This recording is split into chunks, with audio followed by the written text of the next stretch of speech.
ठंड में सास और माँ के लिए रजाई। समदैन जी, मुझे तो आपकी बेटी बहुत पसंद है और बहू तो मेरी कुछ दिनों में बहू बन जाएगी, इसलिए मैं तेरे लिए बहुत सारे गिफ्ट लेकर आई हूँ। ये ले, ये तेरे लिए स्वेटर, ये जेवर और ये कुछ पैसे हैं। अगर तुझे कुछ सामान लाना होगा जो मैंने तुझे नहीं दिया तो तू वो इससे ले लेना। थैंक यू माँ जी, अब बहुत अच्छी है। आपने मुझे जो भी कुछ लाकर दिया है ना, ये सब तो मुझे कब से चाहिए था। अरे तुझे जो भी चाहिए होगा मैं लाऊंगी ना जब तू मेरे पास आएगी। अच्छा समझे जी, मैं चलती हूँ, तैयारी शुरू कर दीजिए। सुजाता वंशिका को बहुत सारे गिफ्ट देकर चली जाती है, जिससे वो अपनी माँ को सास के जाते ही ताना देती है। देखा माँ, मेरी होने वाली सास ने मुझे कितने सारे पैसे दिए और सामान भी। काश इतना सब कुछ आप मुझे भी दिला पाती कभी। वंशिका बेटा, मुझसे जितना भी आज तक तेरे लिए हो पाया है ना, मैंने वो सब तेरे लिए किया है। हाँ, बस इतना बढ़िया बढ़िया सामान नहीं दे पाए। कोई बात नहीं, अब तुझे तेरी सास तो दे ही रही है ना। हाँ, वो तो दे ही देंगी। कुछ दिनों में वंशिका अभिमन्यु से शादी करके अपने अमीर ससुराल पहुंच जाती है, जहाँ वो बहुत ठाट बाट के साथ रहती है। नौकरों पर हुक्म चलाते हैं और ठंड से जुड़ी सारी चीजें उसे मिलती हैं, जैसे कि मखमली रजाई, हीटर, मखमली चप्पल, मखमली ब्रांडेड स्वेटर इत्यादि। वाह, यहाँ पर कितना अच्छा लग रहा है, गरम गरम। अरे वाह, मुझे व्हाइट सॉस पास्ता खाने का मन कर रहा है। अभिमन्यु, जाओ ना तुम नौकर से कह दो मेरे लिए बनाकर जल्दी से यहाँ पर ले आएगा। मैं ठंड में बाहर नहीं जाना चाहती। अच्छा ठीक है। ये कहकर अभिमन्यु नौकर से कहकर वंशिका के लिए व्हाइट सॉस पास्ता बनवाकर उसे कमरे में भेजता है, जहाँ वो हीटर के सामने बैठकर मजे से खाती है। वहीं दूसरी तरफ रुक्मणी ठंड में काम करके अपनी बेटी के लिए पुराने रजाई को खोलकर उसकी रुई निकाल कर नई सलीम के मखमली कपड़े में वही भरकर रजाई तैयार करती है। कल मेरी वंशिका मेरे पास पगफेरे की रस्म के लिए आएगी, तो उसे अपने हाथ की बनाई नरम गरम रजाई में सुलाऊंगी, उसे बहुत अच्छा लगेगा। अरे समदन जी से बात की ही नहीं, जरा उन्हें फोन मिलाती हूँ। ये कहकर रुक्मणी अपने समदन को फोन करती है, जिससे वो वंशिका को पगफेरे की रस्म के लिए अगले दिन भेज देती है। क्यों मुझे अपना अमीर ससुराल छोड़कर अपने गरीब मायके मचाना पड़ रहा है। ये पगफेरे की रस्म नहीं होनी चाहिए थी। मैं हीटर में अपनी मखमली रजाई में कितने मजे से कमरे में रह रही थी। माँ के पास जाऊंगी, माँ के झोपड़ी में तो ऐसा ऐशो आराम मिलने से रहा। मैडम, आपका घर आ गया है। ओफो, आ ही गई आखिर। ड्राइवर, मेरा सामान अंदर रख दो।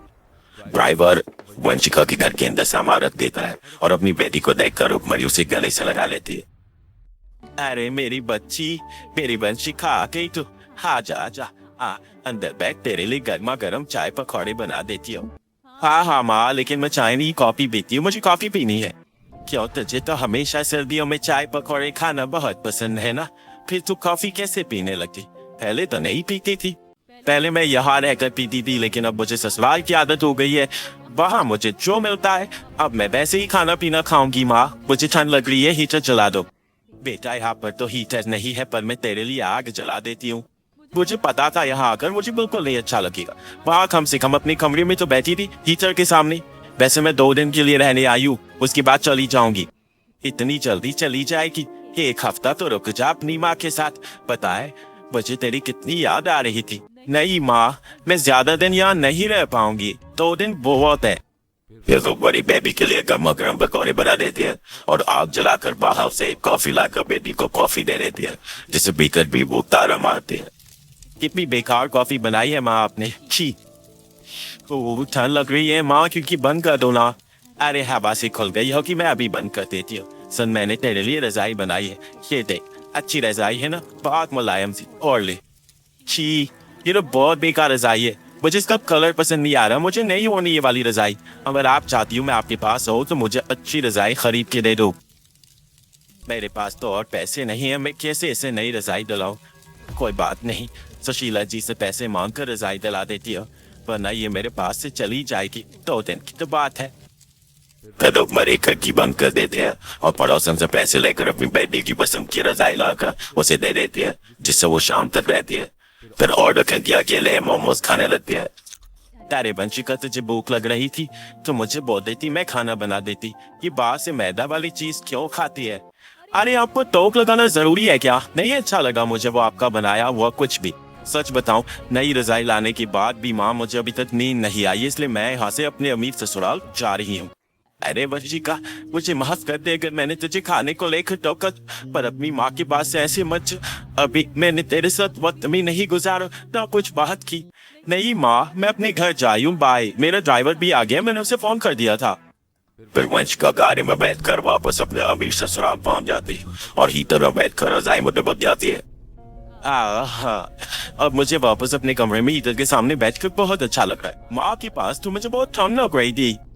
अरे बहू, तू तो आज सुबह सुबह ही अपने घर आ गई और फिर रात में ही वापस आ गई, क्यों? अच्छा नहीं लगा क्या? नहीं माँ जी, मुझे अच्छा नहीं लगा, मुझे यहाँ की आदत हो गई है ना, इसलिए मैं वापस आ गई। अच्छा ठीक है, ऐसा कर तू मेरे लिए ना अभी गाजर का हलवा बना दे, बहुत भूख लग रही है। और नौकर तो अपने कमरे में जाकर सो चुके हैं, अब उठाऊंगी तो अच्छा थोड़ी लगेगा। क्या इस टाइम? ठीक है माँ जी, मैं बना दूंगी। वंशिका को रात में गाजर का हलवा बनाना पड़ता है, जिसे बन जाने के बाद वो सुजाता को देती है और वो खाने लगती है। बहू, गाजर का हलवा अच्छा तो बनाया है, लेकिन तू थोड़ा और अच्छा बना सकती थी।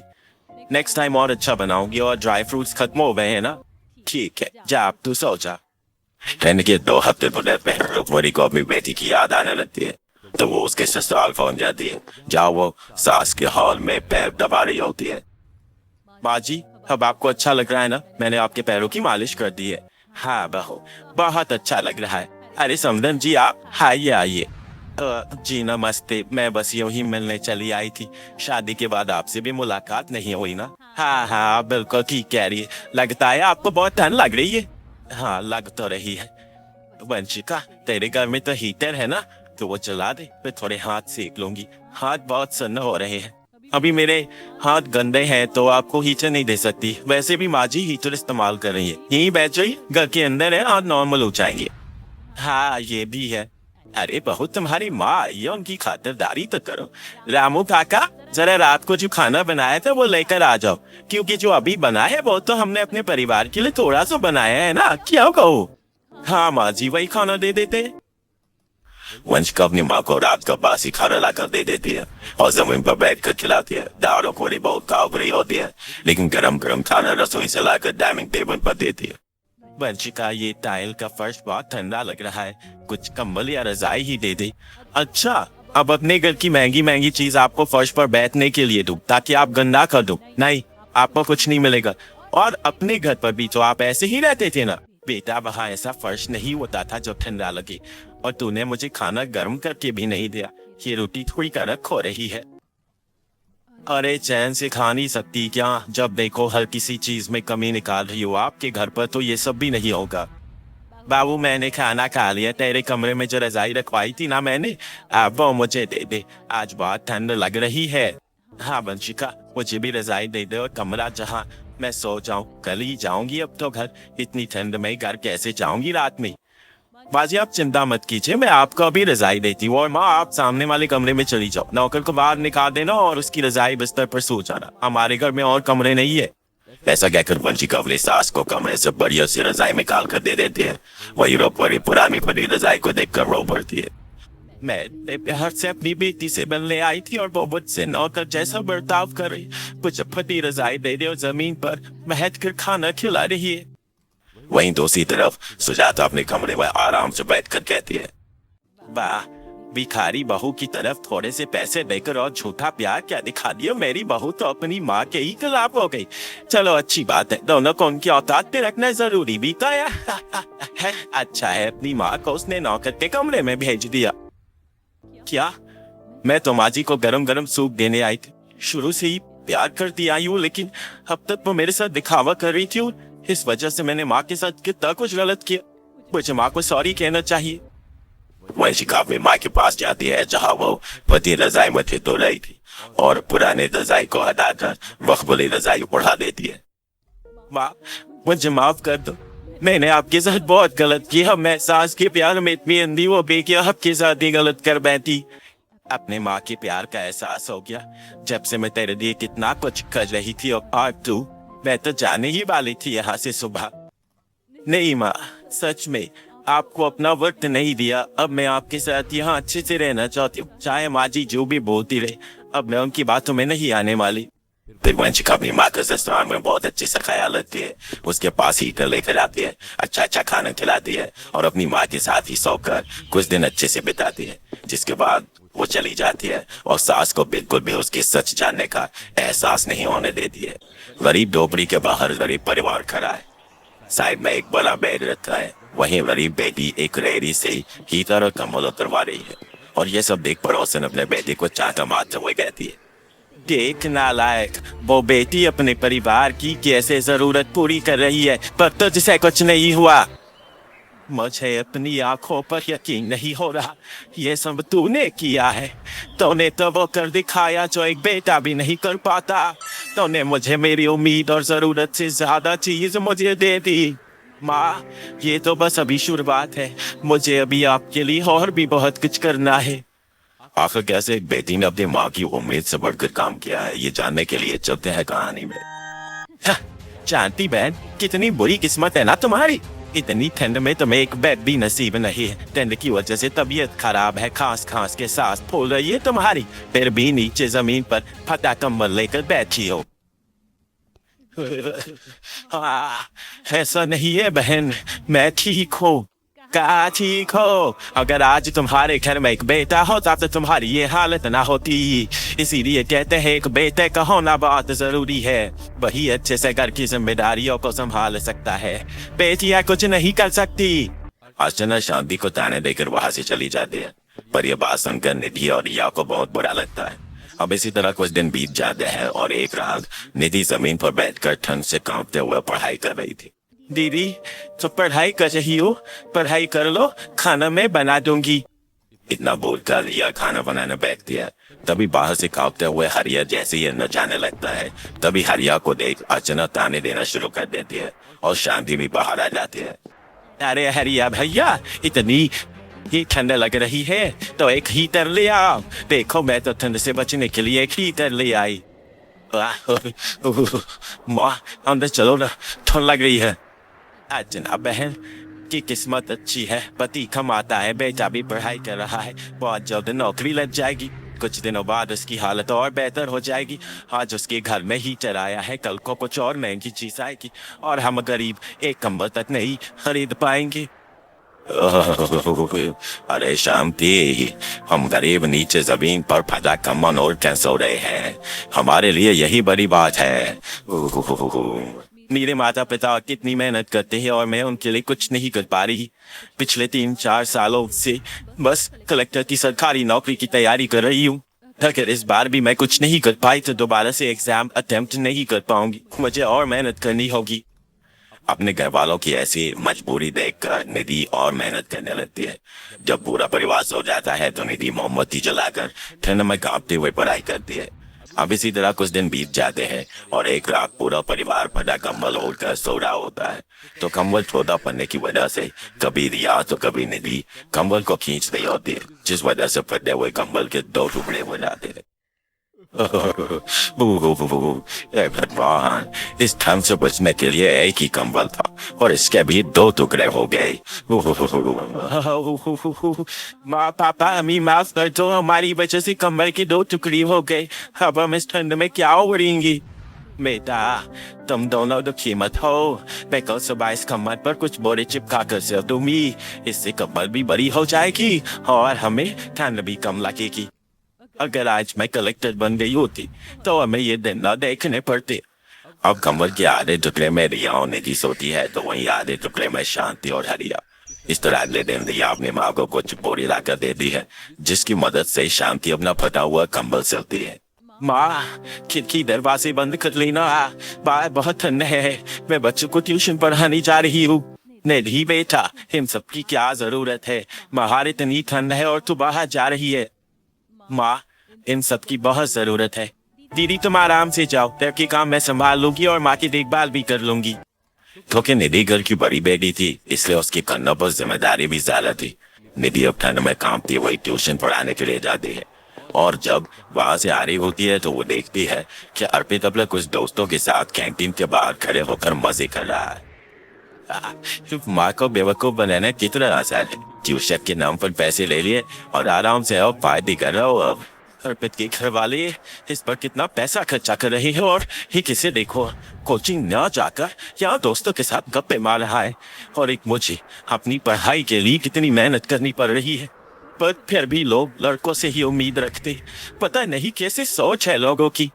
यह देख निधि उदास होकर घर आती है, जहाँ वो देखती है कि ठंडे पानी से बर्तन और कपड़े धोने की वजह से रिया के हाथ बिल्कुल ठंडे पड़ चुके हैं और अब उससे ठंड के मारे सब्जियां भी नहीं काटी जा रही। क्या हुआ रिया, तो इतनी कांप क्यों रही है? दीदी इस ठंड में काम करके मेरे हाथ पैर जाम हो गए हैं। आप चूल्हा जला दो ताकि मैं थोड़ा हाथ ताप कर काम कर सकूं। आज घर में हीटर होता तो तेरी ये हालत ना होती। निधि जल्दी से चूल्हा जलाती है और रिया अपने हाथ तापती है, जिसके बाद उसे थोड़ी सी राहत मिलती है और निधि पढ़ाई करती है। कुछ देर बाद जब अर्पित अपने घर आता है तो अर्पित की माँ घर के बाहर खड़ी होकर जोर जोर से अपने बेटे से कहती है, आ क्या मेरा बेटा, कोचिंग से बाहर कितनी ठंड हो रही है, फिर भी मेरा बेटा कितनी मेहनत कर रहा है। मुझे अपने बेटे पर गर्व है। एक दिन तो मेरा नाम रोशन करेगा। अंदर आ जा और अपने मखमली बेड पर अपने मुलायम कम्बल में बैठ जा। मैं हीटर जला देती हूँ, तेरे लिए खाना लगा देती हूँ। आंटी को अपनी बेटे पर कितना विश्वास है, पर वो नाम वो रहा है उनका। पर मुझे अपने बारे में सोचना है। अगर मेरी नौकरी नहीं लगी तो मेरे पीछे मेरी बहन का क्या होगा। मुझे बहुत मेहनत करनी होगी ताकि इस साल मेरी नौकरी लग सके। निधि अर्चना की बातों को इग्नोर कर चुपचाप से अपनी पढ़ाई करने के लिए बैठ जाती है और इस तरह वो 24 घंटे में से 14 से 15 घंटे तक पढ़ाई करती है और बाकी के बचे हुए टाइम में घर के काम, बच्चों को ट्यूशन पढ़ाना जैसे काम करती है। समय यूं ही गुजरता है और इस बार निधि की जिला कलेक्टर की सरकारी नौकरी लग जाती है। जब इस बारे में गांव वालों को पता चलता है तो वो सभी निधि को बधाई दे रहे फूलों की माला लेकर उसके घर आते हैं। निधि बेटा, सिर्फ तुमने अपने माता पिता का नहीं बल्कि पूरे गांव का नाम रोशन कर दिया। तुम गांव की पहली लड़की हो जिसकी सरकारी नौकरी लगी है। अरे सरपंच भैया, मुझे तो अपनी निधि पर भरोसा था पूरा। आखिर लड़की पूरे दिन रात पढ़ाई जो करती रहती थी। अब सबको ठंड लगती थी, पर मजाल है कि ये ठंड में हार मान सके। इसके घर में ना बेड है, ना कम्बल, ना हीटर और ना कभी इसने कोई क्लास ली। पर फिर भी देखो सरकारी नौकरी लग गई ना देखी। अरे हमें तो विश्वास ही नहीं हो रहा, हमारी बेटी कलेक्टर बन गई है। मैं भी दीदी की तरह दिन रात पढ़ाई करूंगी। सरकारी नौकरी लगने से निधि और उसका पूरा परिवार बहुत खुश होता है। समय यूं ही गुजरता है और 1 महीना बीत जाता है और निधि अपनी पहली सैलरी से अपने घर में नया बेड, कंबल और हीटर लेकर आती है, जिसे देख पूरा परिवार इमोशनल हो जाता है। उस रात को पूरा परिवार अपने नए बेड पर कंबल ओढ़कर हीटर चलाकर बैठते हैं। नया कंबल, नया बेड और हीटर के सामने कितना अच्छा लग रहा है ना। कितनी बात मिल रही है। मेरे बेटी ने तो वो काम दिखाया जो स्काउट के बेटे भी नहीं कर पाए। पर निधि, इन सब की क्या जरूरत थी? हम तो बिना हीटर के भी ठंड गुजार लेते हैं। कैसी जरूरत नहीं थी माँ? आप इतनी बीमार हो फिर भी ठंड में जमीन पर सोती हो और आप देखो, अभी तो मैं आपके लिए घर भी बनवाऊंगी, आपके सारे सपने पूरे करूंगी। हाँ बेटा, हमें तुझ पर पूरा भरोसा है और तूने आज हमारे साथ पूरे गांव का भी नाम रोशन किया है। हमें तो अपनी बेटी पर गर्व है। तुझे जो करना है तो कर। आज पूरा परिवार नया बेड, कंबल, हीटर पाकर बहुत खुश था। तो वही उनकी खुशी से अर्चना जलपती है और अपने बेटे को एक थप्पड़ मारते हुए कहती है, देखो उसको, न लड़का लड़का करती रही और वो लड़की आगे निकल गई। ना कभी उसने कोचिंग लिया, ना ही हीटर चलाकर पढ़ाई करी और ना ही रात में कंबल ओढ़कर सोई। और एक तुझे देख, तुझ पर इतना पैसा खर्चा किया हमने, फिर भी तो निकम्मा का निकम्मा निकला। तेरे बदले अगर मेरी एक बेटी होती तो आज वो भी मेरा नाम रोशन करती। उस दिन न सिर्फ निधि अपने घर में नया बेड, कंबल और हीटर लाती है, बल्कि ये सामान लाकर अर्चना के मुंह पर एक तमाचा मारती है और ये साबित कर देती है कि बेटे ही फैमिली की बिगड़ी हालत को नहीं सुधारते। कई बार बेटियां भी कुछ ऐसा कर जाती हैं जिसकी उम्मीद किसी को नहीं हो।